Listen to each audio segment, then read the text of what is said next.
पिछले लेक्चर तक हमने इलेक्ट्रिक फ्लक्स काफी सारे सवाल भी कराए थे लास्ट लेक्चर में, तो अब मैं नया टॉपिक स्टार्ट कर रहा हूं और यह है कंडक्टर, है ना, वेरी इंपॉर्टेंट कंडक्टर। क्लियर है क्या बात?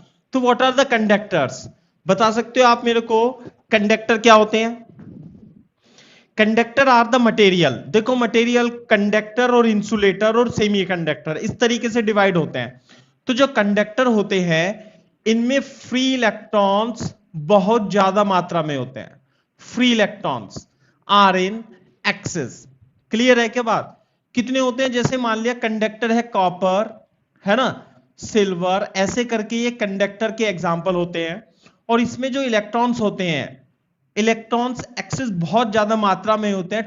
10 की इनकी इलेक्ट्रॉन डेंसिटी, जैसे मैं बता दूं इलेक्ट्रॉन डेंसिटी, आपको याद भी रखना है ये, मैं इसे करंट इलेक्ट्रिसिटी में ही पढ़ाऊंगा। लगभग कंडक्टर्स में इलेक्ट्रॉन की डेंसिटी 10 की पावर 28 इलेक्ट्रॉन्स पर मीटर क्यूब होती है। यानी कि 1 मीटर में लगभग 10 की power 28 metre cube, sorry 28 electrons होते हैं, बहुत ज्यादा मात्रा में होते हैं, है ना। Free electron are in large numbers, ऐसे लिख लो। क्लियर है क्या बात? तो ये कॉपर, ये कंडक्टर्स कहलाते हैं। अब मैं इनके डायरेक्ट प्रॉपर्टीज पे आता हूं कि प्रॉपर्टीज इनकी क्या क्या होती है। प्रॉपर्टीज, है ना, विद रिस्पेक्ट टू इलेक्ट्रोस्टैटिक्स हम डिस्कस कर रहे हैं कंडक्टर की प्रॉपर्टीज कि इलेक्ट्रोस्टैटिक्स के अकॉर्डिंग इसकी हम प्रॉपर्टीज क्या क्या देख सकते हैं। क्लियर है बात? तो सबसे पहले लिखो the properties. Net electric field, net electric field inside the conductor, inside the conductor is always zero, is always zero in electrostatic, in electrostatic condition। Electrostatic condition में कंडक्टर के अंदर इलेक्ट्रिक फील्ड हमेशा, जैसे मान लिया कंडक्टर है तो conductor के अंदर हमेशा इलेक्ट्रिक फील्ड जीरो होती है। देखो कंडक्टर के अंदर इलेक्ट्रिक फील्ड जीरो कैसे हो जाती है? अगर जो आपने किसी कंडक्टर को यहां पे बना लेंगे अपन, है ना, यदि आपने किसी कंडक्टर को ऐसे करके, है ना, किसी कंडक्टर को यदि आपने इलेक्ट्रिक फील्ड के अंदर रख दिया, एक्सटर्नल इलेक्ट्रिक फील्ड के अंदर रख दिया, तो क्या होता है? बोर्ड पे देखो, कंडक्टर की प्रॉपर्टी होती है कि इसमें फ्री इलेक्ट्रॉन्स बहुत सारे होते हैं। फ्री इलेक्ट्रॉन जो अपने एटम के न्यूक्लियस से बाउंड नहीं होते, वो इस मटेरियल में रैंडमली वेरी हाई स्पीड से घूमते रहते हैं, बहुत हाई स्पीड से घूमते रहते हैं। तो जब वो इलेक्ट्रिक फील्ड उन पर लगाई जाती है तो क्या होता है? उन पे, इन इलेक्ट्रॉन्स पे क्या होता है? फोर्स लगने लगता है, ये इलेक्ट्रिक फील्ड वाला। और ये क्या होगा? यहां पर आ जाएंगे, इधर लगेगा ना force, F equal to q. तो ये जो इलेक्ट्रॉन्स होते हैं ये इधर आ जाते हैं, इधर की साइड। तो इसके इक्विवेलेंट पॉजिटिव चार्ज दूसरी साइड पे आ जाता है। बात समझ में आई?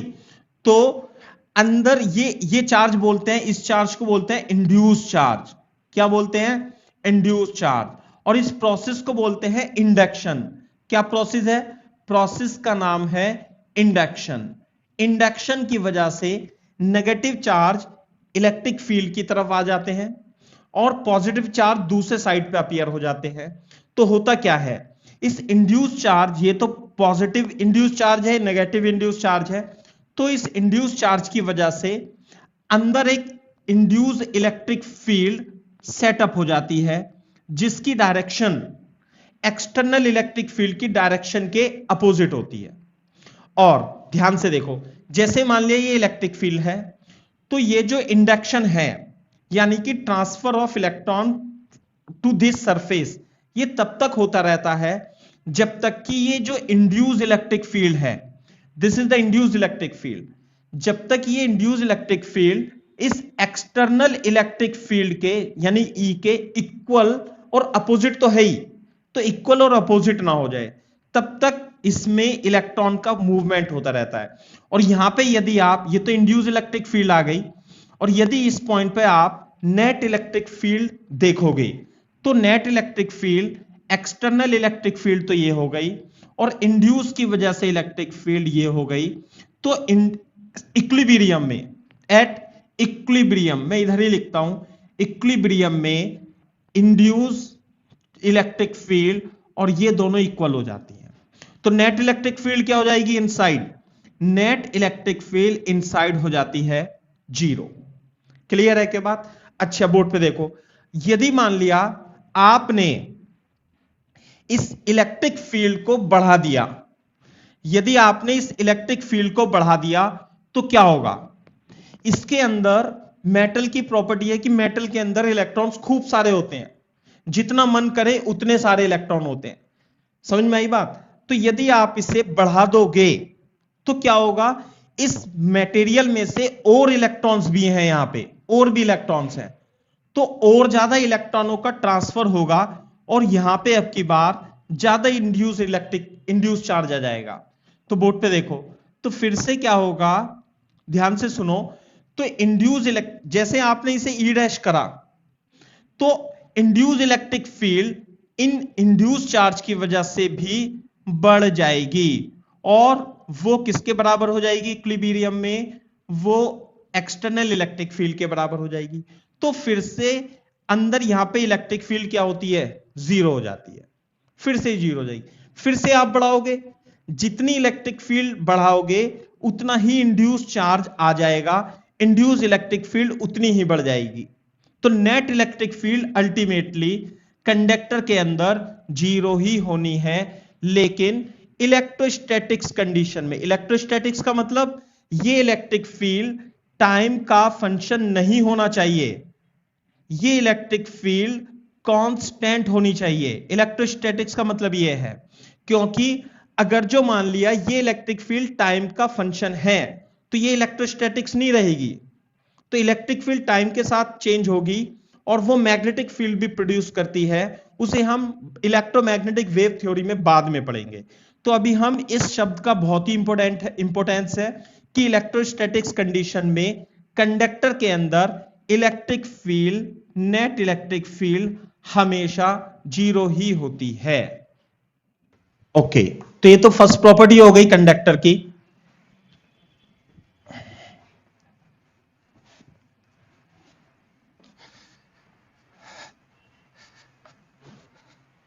सेकेंड प्रॉपर्टी देखो, second property, any charge given to a conductor always resides on its surface। इसका मतलब यह है कि यदि आपने इस किसी कंडक्टर को, दिस इज कंडक्टर, यदि आपने किसी कंडक्टर को कोई चार्ज किसी टेक्निक से दिया, यहां पे दे दिया, मान लिया ये चार्ज दे दिया, तो ये चार्ज बहुत मिली सेकेंड में, माइक्रो सेकेंड में ये लीक हो जाएगा और इसकी सरफेस पे आ जाता तुरंत के तुरंत। आई बात समझ में? कैसे? जितना भी आप इसे चार्ज दोगे तो ये प्रॉपर्टी होती है कि ये सारा चार्ज इसकी सरफेस पे आ जाएगा। इसे हम प्रूव कर सकते हैं या वेरीफाई कर सकते हैं गॉसेस लॉ की हेल्प से। क्यों? जैसे मान लिया आपने कोई एक गॉसियन सरफेस ले ली, कोई एक इसके अंदर गॉसियन सरफेस ले ली। अब इस गॉसियन सरफेस के लिए E डॉट ds यानी कि net flux, net outward flux is equal to charge enclose divided by epsilon naught होगा। क्लियर है के बाद? क्यों लिख देते हैं इसे? तो अंदर तो कोई इलेक्ट्रिक फील्ड है ही नहीं, इलेक्ट्रिक फील्ड तो हमेशा 0 होगी, तो नेट आउटवर्ड फ्लक्स भी 0 होगी। तो इसका मतलब देखो, तो इसके अंदर यानी कंडक्टर के अंदर हमेशा चार्ज इंक्लोज कितना होगा भाई? 0 होगा। तो इलेक्ट्रोस्टैटिक्स की कंडीशन में कंडक्टर के अंदर कोई भी चार्ज नहीं रह सकता, जैसे ही आप चार्ज दोगे वो उसकी सरफेस पर अपीयर हो जाता है। जबकि यदि ये कोई नॉन कंडक्टर है, जैसे मान लिया प्लास्टिक का ये कोई मटेरियल है, ये नॉन कंडक्टर है, या इंसुलेटर भी बोल सकते हो आप इसे, इंसुलेटर है, तो जहां पर आप इसे चार्ज दोगे जिस जगह, ये चार्ज उसी जगह रखा रहता है, जबकि कंडक्टर में इसकी सरफेस पे आ जाता है। तो ये सेकेंड प्रॉपर्टी हो गई आपकी।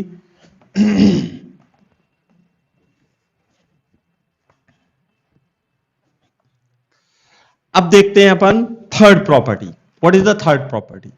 थर्ड प्रॉपर्टी देखो, है ना, लिख लो। द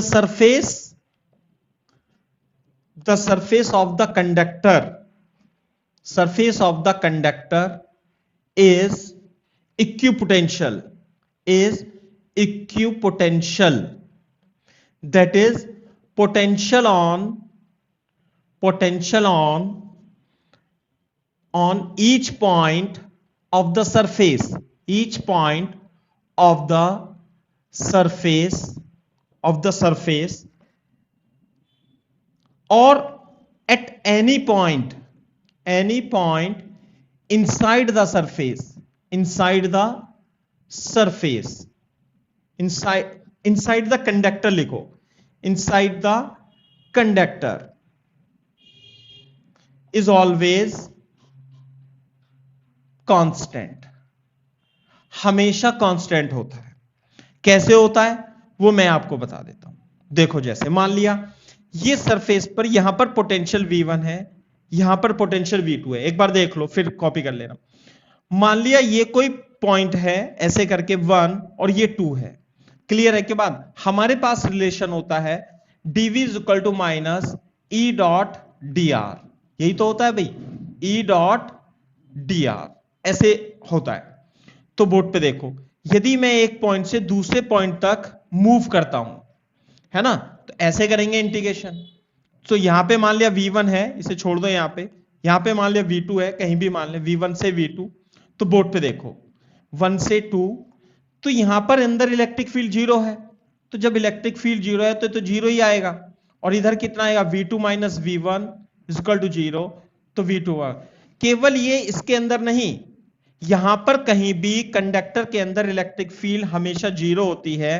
तो यदि मैं V3 और V4 मानूं तो ये सब पोटेंशियल V4 होते हैं। और कहने का मतलब यह है कि एक कंडक्टर एक पोटेंशियल, इसे हमेशा ध्यान रखना, एक कंडक्टर एक पोटेंशियल, एक पोटेंशियल। बात समझ में आई? जैसे कि इधर देखो, मान लिया ये एक स्फेरिकल शेल है और ये एक दूसरी स्फेरिकल शेल है।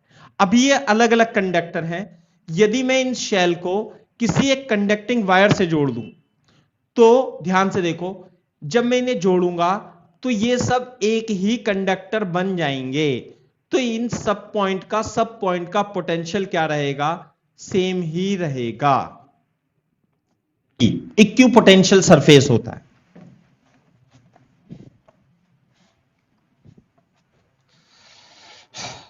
प्रॉपर्टी नंबर 4 मैं लिखता हूं। प्रॉपर्टी, है ना, ऐसे लिखो, since the surface, since all conductor, since conductor is equipotential,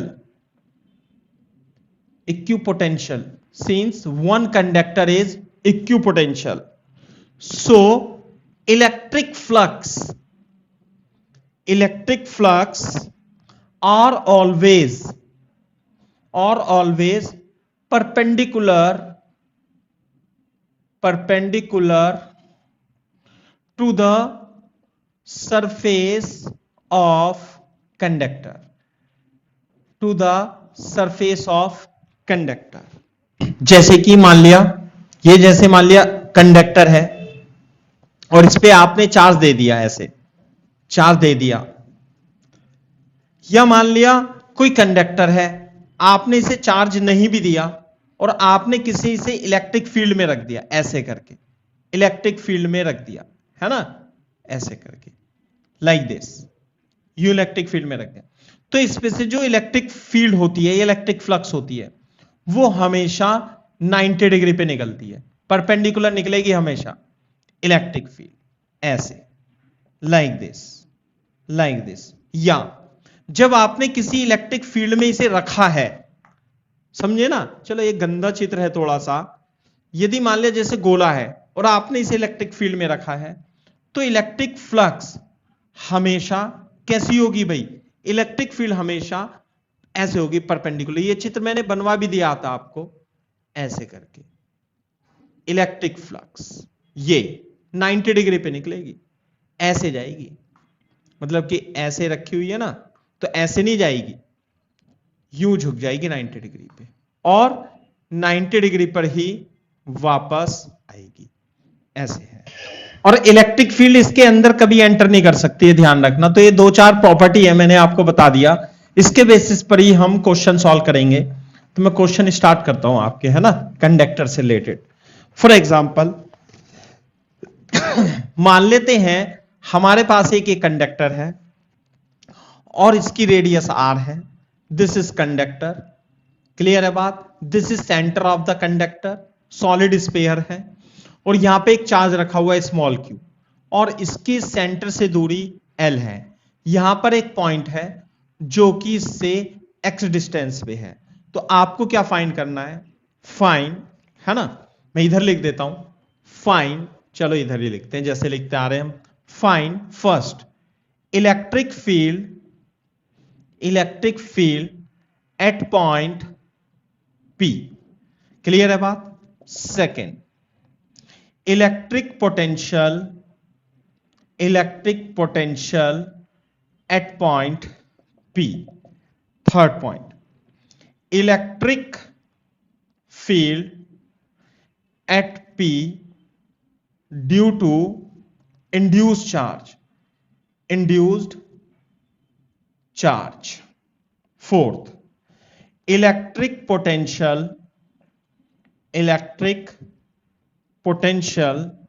eight P due to induced charge. This the question.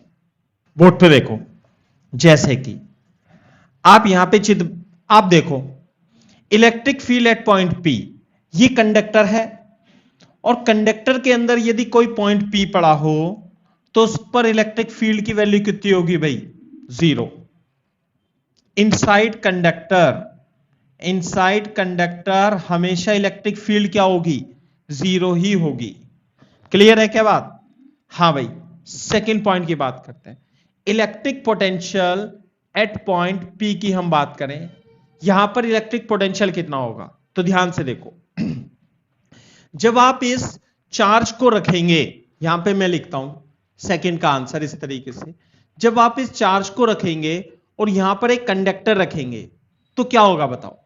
इस कंडक्टर की वजह से माइनस माइनस चार्ज इसके पास आ जाएगा, अट्रैक्ट कर लेगा, क्योंकि इलेक्ट्रिक फील्ड ऐसे निकलेंगी ना, इसमें से इलेक्ट्रिक फील्ड इस तरीके से निकलेगी ऐसे करके, तो यहां पर तो नेगेटिव नेगेटिव चार्ज आ जाएगा और यहां पर आ जाएगा आपका पॉजिटिव पॉजिटिव चार्ज, और यही चार्ज क्या कहलाता है, this charge is called induce charge. Clear है क्या बात। अब बोर्ड पे देखो, मैंने आपको हां, जैसे ये जो चार्ज होगा इंड्यूस चार्ज, टोटल जितना ये प्लस जितना ये माइनस क्यू इंड्यूस चार्ज होगा उतना ही ये प्लस क्यू इंड्यूस चार्ज भी होगा, तो टोटल इंड्यूस चार्ज तो होता है 0।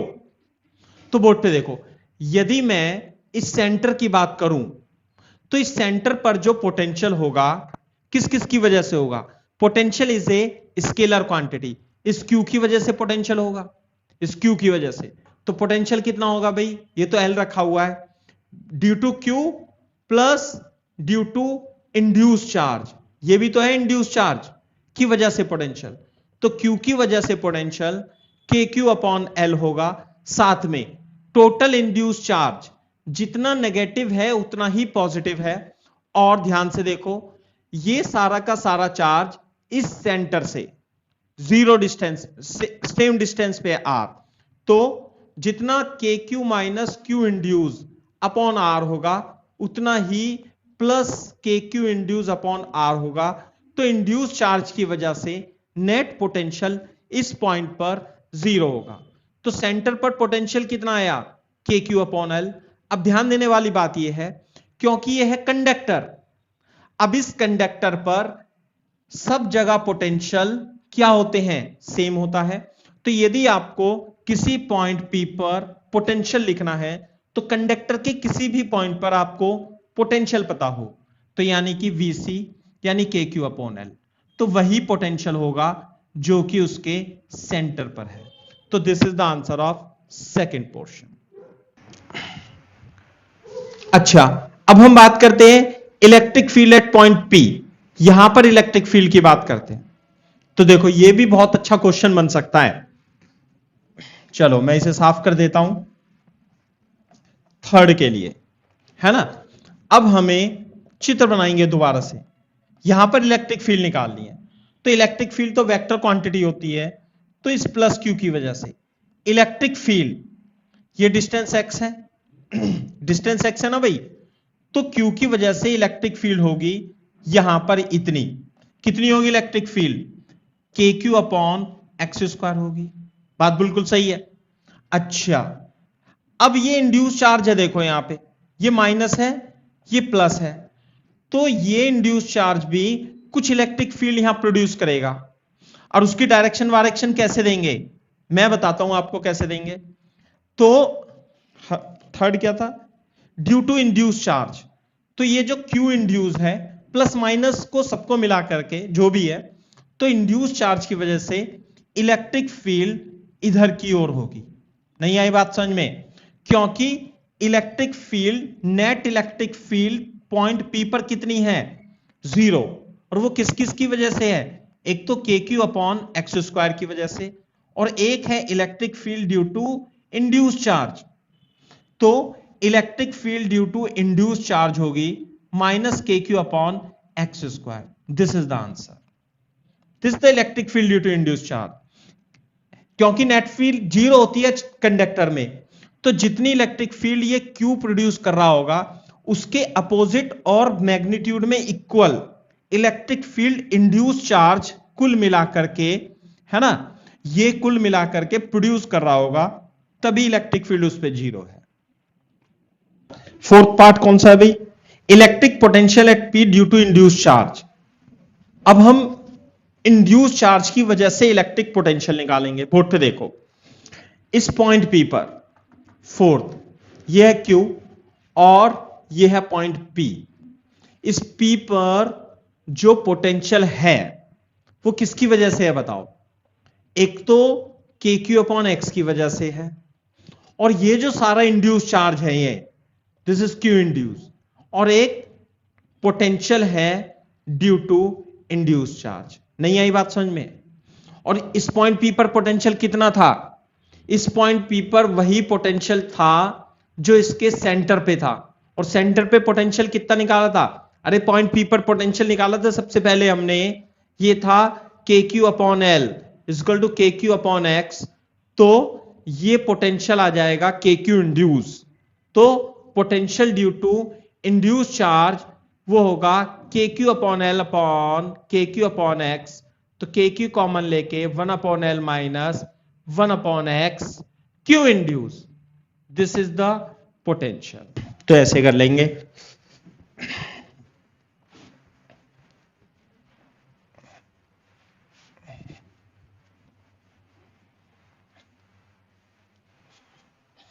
हाँ भाई, बोर्ड पे देखो एक क्वेश्चन और करते हैं, दूसरा क्वेश्चन।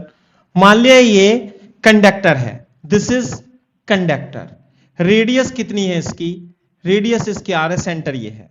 अब ये मान लिया यहां पे कैपिटल क्यू चार्ज रखा हुआ है, और ये पॉइंट मान लिया P पॉइंट यहां पर है, क्लियर है क्या बात, और ये डिस्टेंस इसकी कितनी है D, ऐसे करके है। तो पहला फाइन, क्या हमें फाइन करना है, electric potential, electric potential at P, electric potential at C, यहां पर C पर।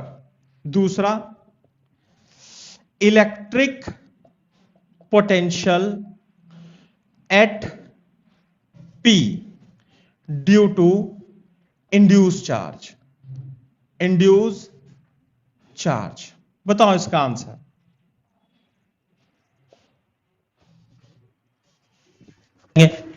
Electric potential at C. देखो, जब यहां पर चार्ज क्यू रखा जाएगा तो मैंने अभी बताया कि यहां पे एक इंड्यूस चार्ज आ जाएगा, यहां प्लस प्लस आएगा या माइनस माइनस आएगा। तो जो इंड्यूस चार्ज की वजह से जो टोटल इंड्यूस चार्ज है, यहां पर पोटेंशियल किसकी वजह से होगा? एक तो ये डिस्टेंस डी है और ये डिस्टेंस आर है। तो सेंटर पर जो पोटेंशियल होगा, एक तो k q upon d plus r plus d के बराबर होगा, और क्यू इंड्यूस की वजह से जो पोटेंशियल होगा बेटा, क्योंकि नेट इंड्यूस चार्ज जितना नेगेटिव उतना पॉजिटिव होता है, बात समझ में आई, वो जीरो हो जाएगा। तो सेंटर पर पोटेंशियल आ जाएगा केवल और केवल इतना। बात समझ में आ रही है? अब electric potential at point P निकालना है हमें, तो ध्यान से देखो। तो electric potential eight P, P पर तो वही पोटेंशियल होगा जो उसका सेंटर पे है, क्योंकि ये कंडक्टर है, एक कंडक्टर एक पोटेंशियल, तो बीपी पर पोटेंशियल वही होगा जो सेंटर पर है, और वो equal to k q upon, अच्छा इंड्यूस चार्ज की वजह से निकालना है तो वीपी पर तो इतना ही होगा, लेकिन बीपी पर पोटेंशियल दो चार्ज की वजह से होगा, एक तो क्यू की वजह से होगा और इसके चारों तरफ जो इंड्यूस चार्ज आ गया है वो, तो VP is equal to q की वजह से पोटेंशियल प्लस इंड्यूस चार्ज की वजह से पोटेंशियल। नहीं आई बात समझ में? तो इंड्यूस चार्ज की वजह से जो पोटेंशियल होगा वीपी माइनस क्यू की वजह से, और पी पर पोटेंशियल वही होगा जो सेंटर पे था। तो सेंटर पे पोटेंशियल कितना था? K q upon r plus d, और क्यू की वजह से इस पॉइंट पे पोटेंशियल कितना आएगा? ये आएगा के क्यू अपॉन डी। यदि आप इसमें से के क्यू कॉमन ले लोगे तो आर प्लस डी और d minus r minus d हो जाएगा। तो this is minus k q upon r d, r plus d is the potential due to this induce charge. तो ये देखो, तो इस तरीके से ये बहुत ही इंपॉर्टेंट छोटे छोटे क्वेश्चन है जो कंडक्टर से रिलेटेड है।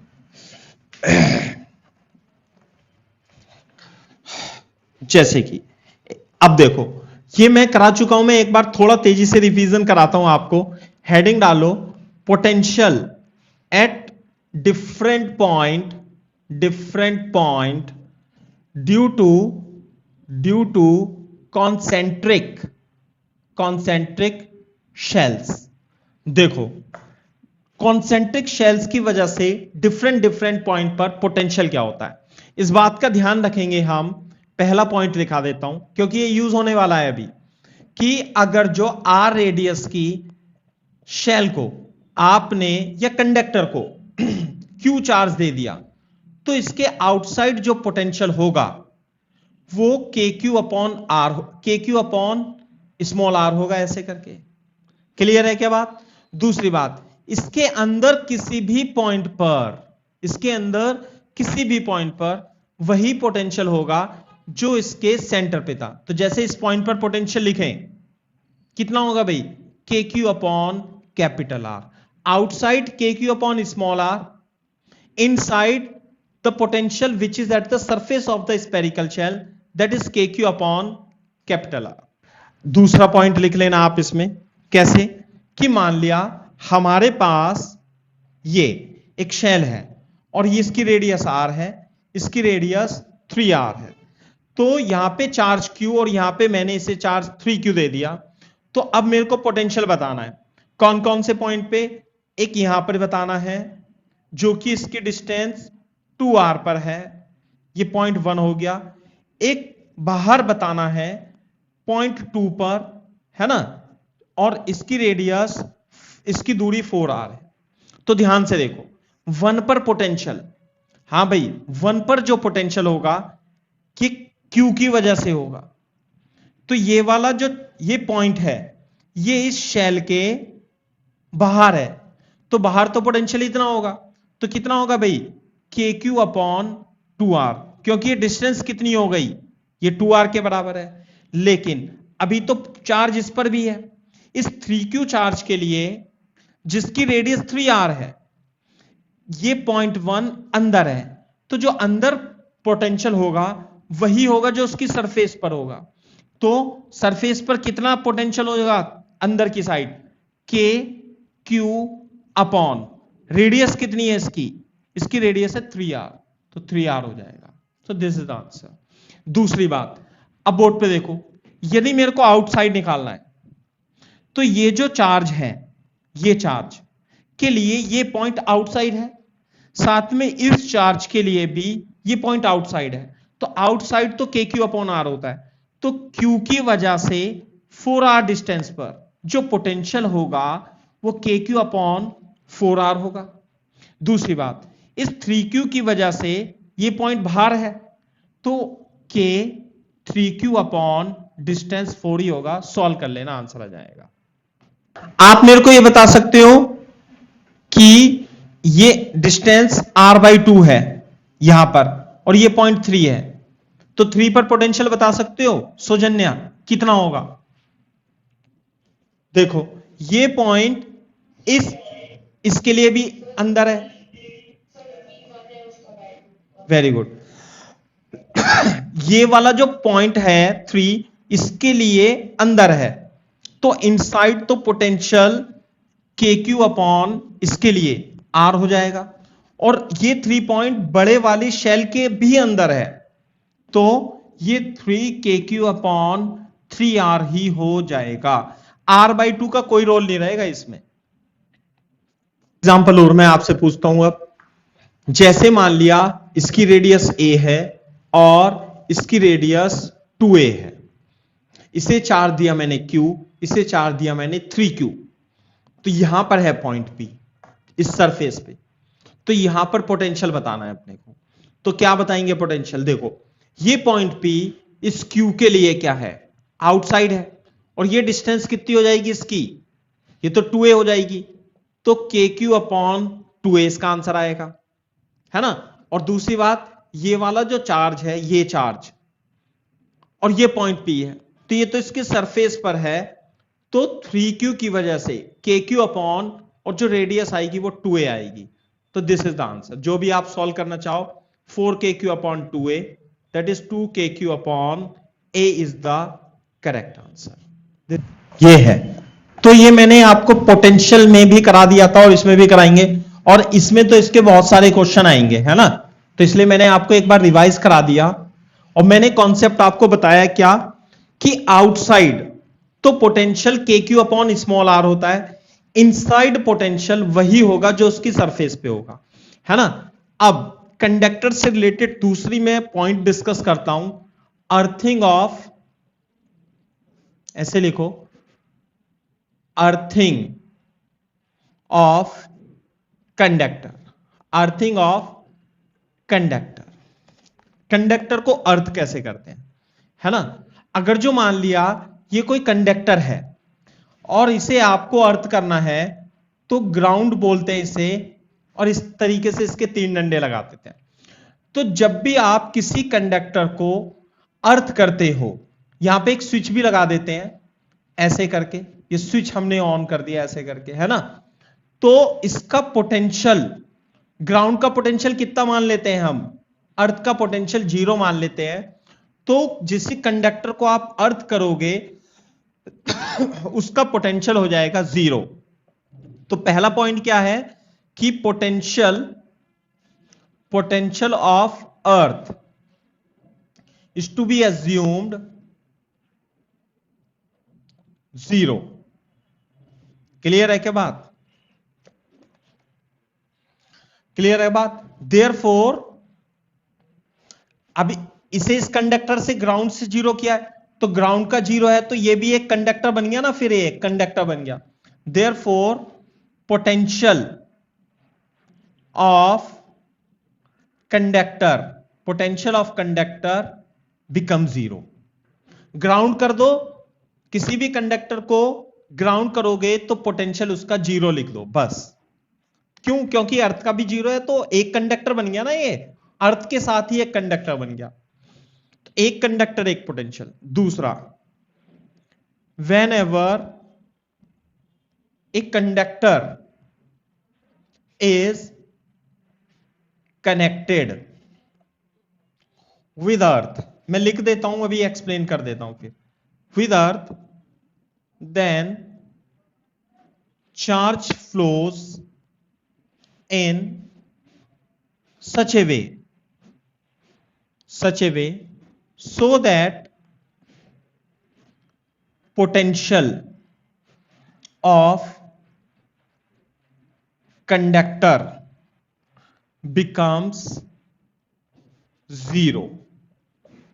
कॉपी करो इस, तो मैं इसमें सवाल कराता हूं कंडक्टर पे किस प्रकार से सवाल करते हैं इसमें। देखो जैसे कि फॉर एग्जांपल मान लेते हैं हमारे पास एक स्फेरिकल शेल है, इसकी रेडियस r है, इसे हमने चार्ज दिया 2q, और हमारे पास एक दूसरी स्फेयर है, स्फेरिकल शेल है, और इसकी रेडियस है 3r, इसे हमने चार्ज दिया 5q। बात समझ में आती है? अब यहां पर हमने इसे ग्राउंड ऐसे कर रखा है ना, 3 डंडे लगाते हैं स्पेयर के ग्राउंड के लिए, और ये ऐसे है, ये स्विच है, अभी तो ये ओपन है ना। तो क्वेश्चन लिख देता हूं, पहले इस पे 2q था, इस पे 5q था, और यहां पे ये मान लिया ओपन है, अभी तो ओपन है ना। लिखो क्वेश्चन लिखो, in a given situation, in a given when switch S is closed, then find the new charge on the inner shell, on the inner shell। यदि आप इस स्विच को बंद कर देते हैं तो अब इस पर इनर शेल पे चार्ज कितना होगा, ये क्वेश्चन है। बोर्ड पे देखो, जब मान लिया मैं इसे क्लोज करता हूं, स्विच को क्लोज कर देता हूं, तो क्लोज करूंगा तो ऐसे बन जाएगा, तो ये अर्थ हो जाएगा। तो इसका मतलब ये जो अनर वाली शेल है इसका पोटेंशियल हो जाएगा 0। अब इस पे मान लिया चार्ज है, मान लिया Q डैश आ गया, अब ये वाली शेल तो आइसोलेटेड है, इसका चार्ज नहीं बदलेगा, आउटर वाली का, इसका चार्ज तो 5Q रहेगा, और ये रेडियस R है, और ये रेडियस है 3R। तो इस पॉइंट पर यदि आप पोटेंशियल लिखना चाहते हो तो पोटेंशियल P, ये पॉइंट P इस स्फेरिकल शेल के ऊपर है और इस वाली स्फेरिकल शेल के अंदर है। तो इस Q डैश, मान लिया इस पे चार्ज कितना है Q डैश, तो KQ डैश अपॉन R आएगा, क्योंकि तो इसके आउटसाइड ऊपर है, और 5Q की वजह से चार्ज कितना होगा KQ अपॉन रेडियस कितनी होगी इसकी 3R, और इसका पोटेंशियल, इस पॉइंट P का पोटेंशियल क्या होगा 0, क्योंकि इसे हमने अर्थ कर दिया। तो 0 is equal to KQ dash upon R, तो 5 KQ अपॉन 3R, तो Q dash is equal to minus 5Q upon 3 आ जाएगा। बात समझ में आई नहीं? बोर्ड पे देखो ध्यान से। तो इस पर चार्ज कहां से आएगा, ये जो पहले इस पे चार्ज कितना था 2Q चार्ज था, अब इस पे चार्ज फाइनली जो आया है माइनस 5Q अपॉन 3 आ गया, माइनस 5Q अपॉन 3 आ गया। ये चार्ज आता कहां से, जब आप इसे इससे कनेक्ट करते हो तो अर्थ जो है सोर्स होता है इलेक्ट्रॉन्स का, इसमें इलेक्ट्रॉन्स, बहुत सारे इलेक्ट्रॉन जा भी सकते हैं और इसमें से इलेक्ट्रॉन्स आ भी सकते हैं। तो पहले तो यहां प्लस 2Q चार्ज था, तो अब इसमें से अर्थ के अंदर से कुछ चार्ज, कुछ अर्थ में से चार्ज ट्रांसफर हुआ होगा, तो तभी जाकर के माइनस 5Q, तो माइनस 5Q/3 आ गया। तो जो चार्ज है, चार्ज ऐसे लिखता हूं, चार्ज ट्रांसफर्ड फ्रॉम अर्थ, बता सकते हो कितना होगा, कैसे निकालेंगे, पहले तो 2Q था, अब इतना आ गया। तो बोर्ड पे देखो, टोटल चार्ज जो था 2Q तो पहले था, और चार्ज अर्थ में से इतना आ गया, और अभी फाइनली चार्ज कितना हो गया minus 5Q/3 is equal to 2Q। तो जो अर्थ में से चार्ज ट्रांसफर हुआ है वो कितना हुआ है भाई, -5q/3 -2q, 3 दूनी 6 -11/3q, ये अर्थ में से चार्ज ट्रांसफर हुआ है। जब भी तो देखो इसमें से -11q/3 चार्ज जाएगा तो ये चार्ज और ये चार्ज मिलकर के जब भी -5q/3 बनाएंगे। वो ये क्वेश्चन पूछता है, आगे देखो इसमें पूछा नहीं है कि if we close the switch, सुनो ध्यान से, if we close the switch S how many electrons are transferred from the earth. तो जब ये चार्ज इतना हुआ है तो इसे Q is equal to n लगा देंगे, Q is equal to n into E.